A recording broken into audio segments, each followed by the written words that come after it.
Fabulous. So what an amazing tour of ideas. What I want to talk to you about next is a new area called the app-centric workplace. And this is about kind of thinking about how the user's experience will change as a result of all the things you've heard about this morning. We've kind of looked at work from those dimensions. We talk about the three lenses that define the future world of work. And those three lenses are people first, overlaid with technology, digital disruption, the green circle, and then you begin to think about blue, the physical space. You know, what kinds of work environments should we create for people? And you've seen this from Louis and others, but it's actually the overlaps that give you the chance for really extreme innovation. It's where those circles kind of collide is where we can think about something very different. But I want to take you to a very different story to begin with. And that goes into General McChrystal, who commanded the US Armed Forces in Afghanistan and then Iraq. And McChrystal was instrumental in the hunt for al-Zarqawi, and he reflected that he was failing, and the fact that the US Armed Forces were very structured, command and control of the hierarchy, was no longer the right way to tackle warfare. And what was interesting when you talk to McChrystal and his team is that actually the military is also based on the analysis and work of Frederick Taylor, who created the office workplace that we know today. So both the military and the workplace were created on this kind of command and control infrastructure. And he changed radically the way that the US Armed Forces worked in Iraq. And he wrote a book about it called Team of Teams. And in the book, which I recommend, he talks, you can read these quotes, about tearing down the hierarchies. He talked about dissolving the barriers, the walls of our silos and the floors of our hierarchy. And he talks about these new fluid teams of teams, people who come together to solve problems, both in the field of battle and in our corporates as well. And we see this now all over the place. There are many management books coming out. Here, Gillian Tett in New York, that talk about the fact that successful organizations will bust silos and get people to work together who don't normally sit together. And we can really see this happening in business. I think the most exciting change in workplace in the last year has been the big platform players coming into the workplace arena. So Microsoft has now launched a huge new division in Seattle called Workplace Analytics. And what they will do is they'll take all the data that Microsoft gather through Outlook, all your emails, all your calendar entries, through Skype, they'll look at instant messaging, through LinkedIn, which of course they now own, they'll look at your network. And they'll analyze this and hover up and take a different view of what the organization is doing. And I quite like this. I was incredibly lucky to spend a month here in Peru last year. When Victor said we should do WORKTECH Peru, I thought I should come and check his crazy idea. I spent time in Lima. But I also went to the Nazca Lines, which is a remarkable innovation in terms of the idea that you can't see much at the ground, but when you go up into the air and look down, you can see these incredible kind of information-rich iconography. And that's what you see with Microsoft. If you look up and then look back at the organization and look at the data that you can get, you can find new ways of thinking about the organization. So, for example, this data from Microsoft talks about this cluster here. This group of orange dots have a huge flow of information on Microsoft servers. So why not sit them together? Why not look at the real work people are doing inside the organization and put people together and also measure their effectiveness? So, for example, this is a global organization. They've analyzed their sales team of 2,000 or 3,000 people, and they found the habits of the top 5% of sales performers. And they have the biggest internal network inside the organization. compared to the bottom 20% of performers. You can also see where they work in the building. So take your top salespeople and analyse their working day, where they work, who they work with, how much coffee they drink. That's what we're now seeing with the rise of big data in workplace analytics. And therefore, we're going to move away from the corporate hierarchy and move towards more fluid dynamics in workplace. Very much as McChrystal moved away in Team of Teams in the military from command and control to this idea of fluid, self-configuring teams. So the theme of today's talk is the app-centric workplace. So I want to ask you all a question. Give me the one city in the world with the most innovation today in workplace and workplace apps. What city would you all pick? Which one? Seoul? Anyone else? Silicon Valley? Yeah, San Francisco. Anyone else? You're all wrong so far. One more guess? Anyone over here? Pick a city. Well, let me take you to Paris. You may not expect the French to be leading edge, but in the global WORKTECH community, they're really pushing the boundaries. Now, some of you may have used this app on the high street called Happen. It tells you who you've passed or who's close to you, and you could say, let's meet up for a coffee. The same is now happening inside the workplace. Here is an app, a French app called Never Eat Alone. And it says, who is available for lunch today inside my business, in my company, that I maybe want to have lunch with. And here, Madame Chavas has popped up, and you might say, yep, I'll have lunch with Madame Chavas. And this is happening inside the business. So big organizations like Sephora are now developing an app for day-to-day use by employees to cover everything. Here is the Never Eat Alone, but it can let you book a desk, do some carpool sharing, it can find your way to a meeting room, but more importantly, it's social first. So these apps are doing all sorts of stuff. Classified, what's for sale, carpooling, concierge services, fault reporting, something's broken, not working. I want to book a meeting room or book a desk, what's available, what's near me. And it gets more exciting still with other startups, this one in Germany, that's using algorithms, not just to say, here are people to have lunch with, you choose.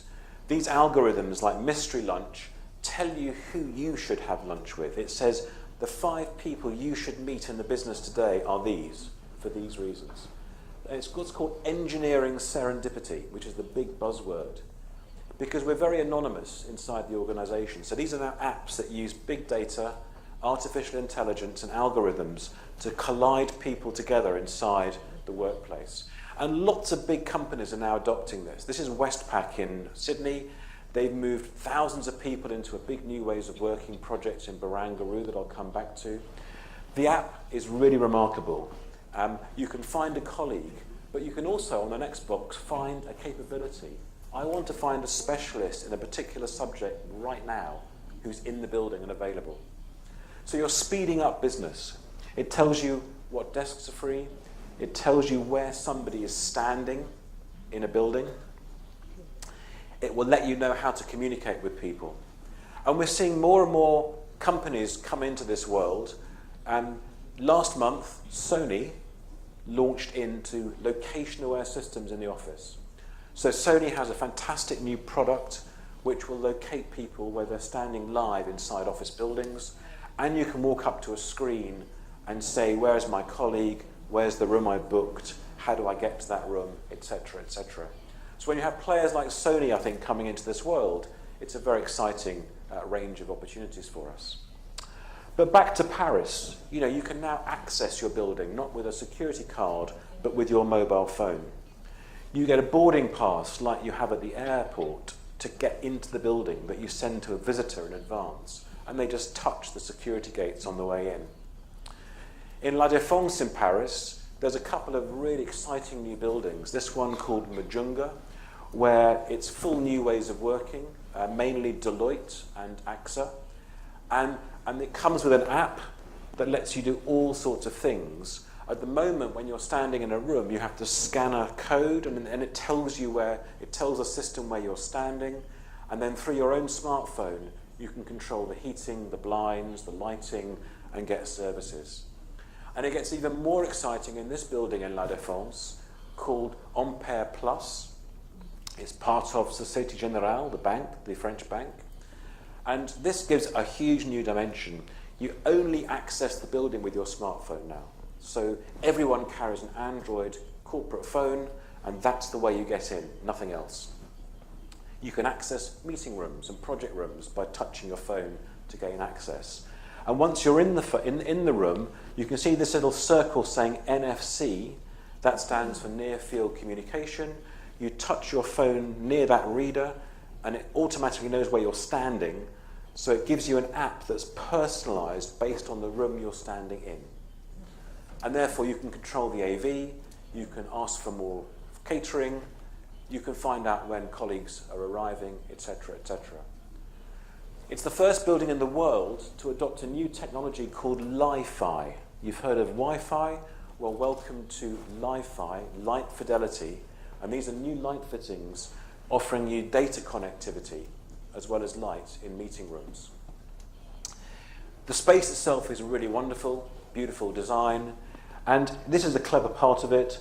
If you want to leave your desk and find the nearest place for some privacy or a video conference, it automatically tells you which one is green and available based on the sensors in the ceilings.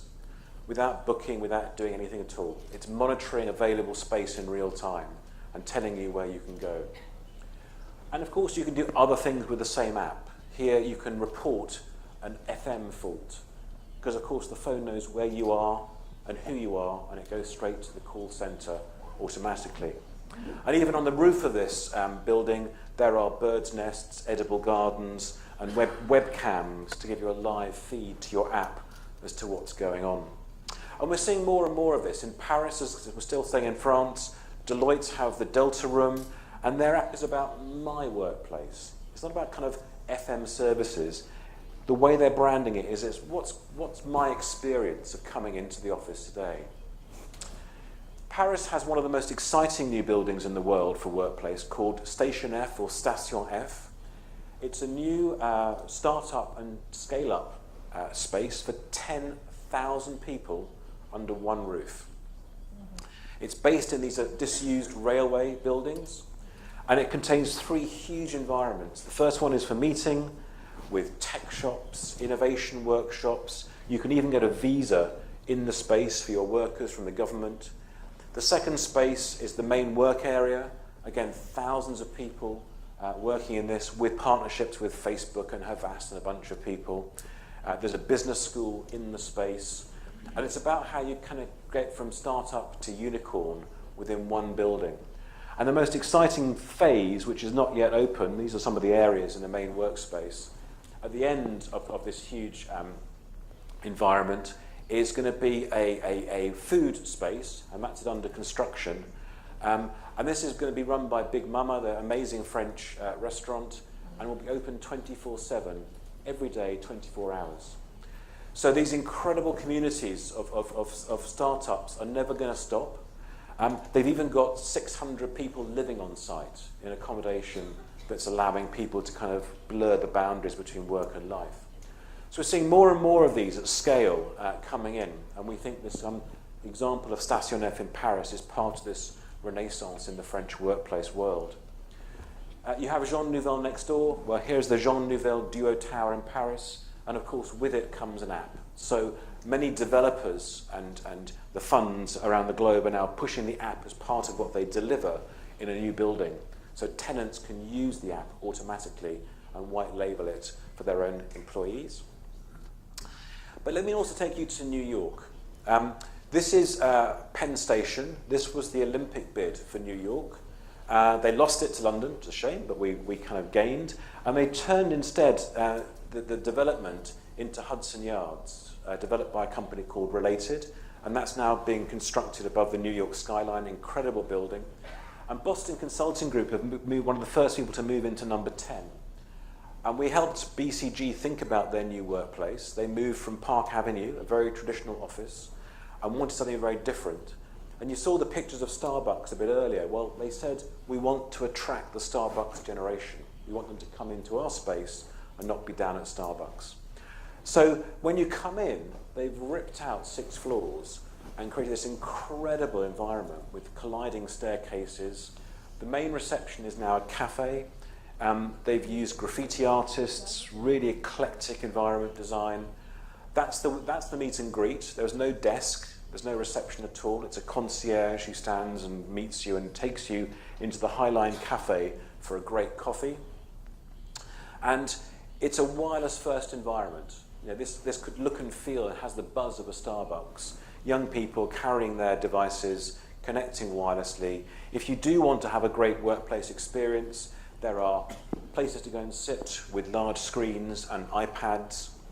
And the really exciting thing is that there's so much choice and variety that you never have the same place day in, day out. You really move between what you want to do, as you heard earlier. Treadmill desks that you have outside, sitting, standing, walking, and so on. And all the spaces look different. There's no 2 desks, no 2 rooms that look the same. It really is about a heterogeneous approach to workplace, with some really cleverly thought through spaces for agile scrum and project teams. And we quite like the look and feel. It's much more residential, it's moving away from the corporate office, and it's a place really for people with incredible views and inspiration. The technology was astonishing. You heard Victor with science fiction. Well, Minority Report is now real. These are big screens, like a huge iPad covering a wall from a company called Prism. And it really is kind of the glue that comes together. They measured a collision coefficient, being Boston Consulting Group, and actually quantified what this office was doing in terms of the way people would interact. And we measured it using wearable badges, which actually quantify what was going on in this new workplace. One of the central ingredients to create a social network is, of course, the app. So the app we helped develop, and it was built in New York from scratch, and it's a people-first app. It's about who's in the building. It's about how do I connect to people. It gives you a whole menu of services, but fundamentally it's saying, what am I doing today? Where should I go and work? Who else is in? What's the optimal place for me to be, and who do I cluster with? And how do I personalize my experience? And here on the iPad, you can throw up your own photographs as you sit down at that desk from your own part of the app that stores your pictures to personalize your experience. And this is the badge we used to measure that collision coefficient. We had people wearing it before, and people now wearing it in the new space, and it measured the number of interactions and bumps using technology, which is tracking who's talking to who and so on. So a very exciting new workplace. The other one I like around the corner is this one, RGA. It's the first digital workplace in the world, designed by Norman Foster. It's a phenomenal agency, and what I like about this is it rings digital content right the way around the environment. You can see all those projections which kind of present this canvas of ideas and knowledge to inspire people and generate this idea of curiosity, which I'm hearing more and more about. A really exceptional workplace. You can personalize everything from the hue and color temperature of the lighting to the app that's kind of using iBeacons just up here to tell you where you're standing and link you into what's going on in the office around you, even down to content, who's working on what that's standing right next to you. We love Airbnb. This is 888 in San Francisco in a place called Soma, which is becoming the tech hub of San Francisco. It's an amazing workplace. Airbnb you know well, you know what they do. It looks more like a university for work, but they base their spaces on the most popular Airbnb rentals, and they have 50 of them. So you can go to the Colorado log cabin, you can go to a Sydney cafe, there's even Tahitian huts, you name it. And they're really pushing the boundaries about how you think about the narrative of the workplace. Their newest space, 999, has floors based on trips. So you can go to the Amsterdam floor, you can go to Rajasthan, and they've got incredible thinking around journeys as part of the workplace. And you can see here some of the variety of spaces they create as part of their thinking about travel, journeys, and alternative places to work. One or two other favourites. This is all Airbnb. This is Barangaroo in Sydney, the huge epicentre of new ways of working. It's a development from Len Leese and Richard Rogers. I'll just take you inside one new office. This is PricewaterhouseCoopers. And what's interesting is they've taken a huge chunk of the tower, but a third of the entire tenancy is given over to their client spaces. The meet and greet is different. There's no one sat down behind a desk. And you come into lounges, client environments for brainstorms and ad hoc meetings, huge amounts of workshop space and innovation space, digital studios and a range of specialist environments. As you'd expect, touchdown workplaces with everything from digital lockers to great software that tracks what's available, where people are, and so on. But more and more I'm seeing just all sorts of other environments in the workspace, from Lego rooms, music rooms, social media rooms, even down to kind of foot washing rooms and all the things you'd expect that define in a kind of cutting edge workplace in Australia. The last case study for you is back to New York, where we'll end that kind of journey. And again, one of my favorites is Spotify, who you know well. And they're hitting digital first. They're rethinking their journey. You come into this incredibly buzzy reception, as you can imagine, with music playing and a great vibe. The space itself is really different. It's all based around, as we heard earlier, specialist environments where you can choose what suits you as an individual, where you want to work. And it's really based on what I want to come back to, on that team of teams where we began this journey. They have said we don't want an office that's based on the organizational structure. We want it to be based on fluid teams. And this is their team environment and structure. There is a video on YouTube I recommend you watch which will explain this, but they have tribes, chapters, guilds, and squads. And the squad is about 12 people, based on Agile Scrum, but they've built incredible squad space for their people inside their workplace. So dedicated environments for squads to be effective together. Really clever use of workplace design. So to summarize for you, we see 12 areas with this diagram. If you look at that, there are 12 individual shapes in that. Those are the areas which are redefining the future of work and the workplace. The app is sitting in that lime green area here.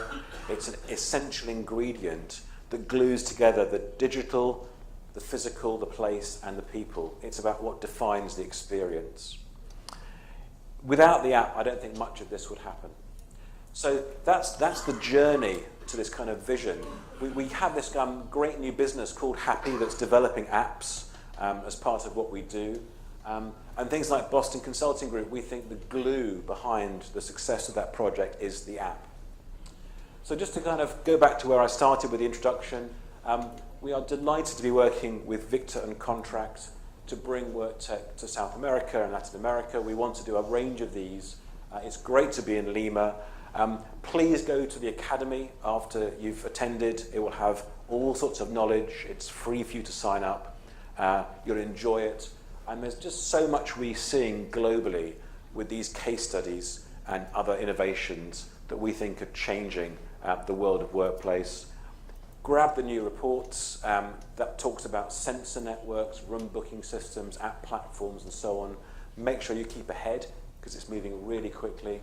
But that's the journey. It's a fascinating new world of workplace that's given you a glimpse to what I think is perhaps the best out there globally. And I'll stop there. Thank you very much. Thank you. ¿Tenemos alguna pregunta para Philip? Perfecto. Alonso Toledo. ¿Le puedes ayudar al señor? Gracias.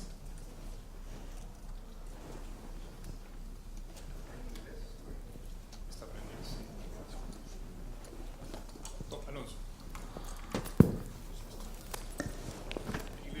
Inglés está bien. Okay. Thank you, Philip, for the wonderful presentation. This is really, this wow effect of what's going on abroad is really amazing. I have a question, and this just me thinking out loud. About all of these new ideas, they seem to cater very well to the very small company, like the startup, and the very large consulting companies, like the ones that you mentioned. What about the intermediate scale? The company that still needs to be worry about its boundaries because it's in the make it or break it phase, and they need the privacy, but at the same time they still benefit from the synergy and collaboration. Is that in the agenda? Is that part of all these new ideas? Is there a scalability issue in all these things they've presented? No, great. Thank you very much. Great question.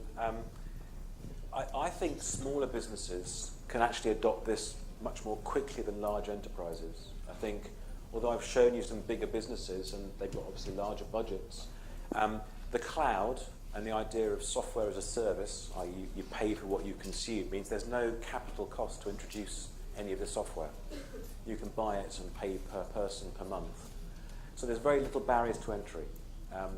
Big organizations have legacy systems, they have security issues. It takes a long time to get to this. I would actually suggest that actually smaller and medium-sized businesses can leap ahead because they can use some of these platforms for advantage.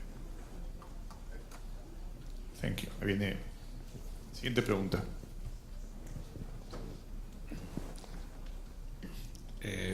Philip,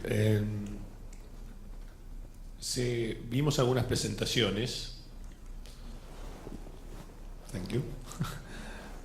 Vimos algunas presentaciones y se ha hablado mucho de la tendencia del coworking, los espacios de trabajo comunitario. Algunas predicciones dicen que el espacio de trabajo dejará de ser propio, como los automóviles, y pasarán a ser un servicio. Las empresas dejarán de tener sus propias oficinas para consumir, como bien comentaste recién, lo que necesitan cuando lo necesitan y en forma instantánea. ¿Vos entendés que esto es una tendencia que el mundo va para ese lugar o van a convivir los dos modelos en el futuro? La de el espacio de trabajo como un servicio y las empresas con sus propias oficinas. Yeah, great question, Victor. So, I mean, co-work is a phenomena which won't go away.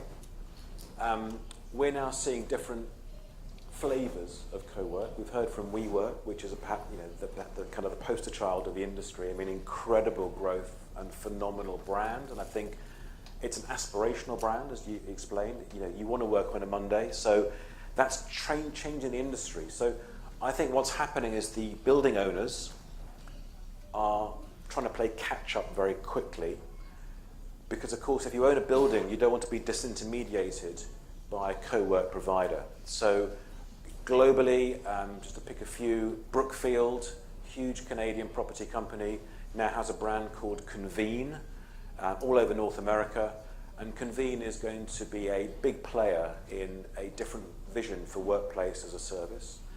If you go to Australia, GPT, a huge property company, has something called Space & Co as their brand, which I think from the last figures I saw is just second to WeWork now in quantum of space in Sydney. And that's had a huge impact on the Australian marketplace. Right the way around into Hong Kong, people like Swire, who own Cathay Pacific and property, have a brand called Blueprint. Into the UK, where people like British Land all have their own brands now called Story and elsewhere. So the market's changing very quickly. We're also seeing specialists coming in. So the Ministry of Sound, is that a brand that's familiar here? A music label? Yeah, you know that here? So Ministry of Sound, big music label, big music brand and club brand, is now launched a co-working chain as well. So there's people like that coming into co-working to kind of attract a very specific audience of young people in the music business. So I think we'll see a very mixed outcome. The forecasts are about that a quarter of the entire global property market might go to co-work. And that's coming out of people like Cushman & Wakefield and the big property brokers. So we think it could be very significant, but we think it'll be different formats, different flavors, and different players in the future.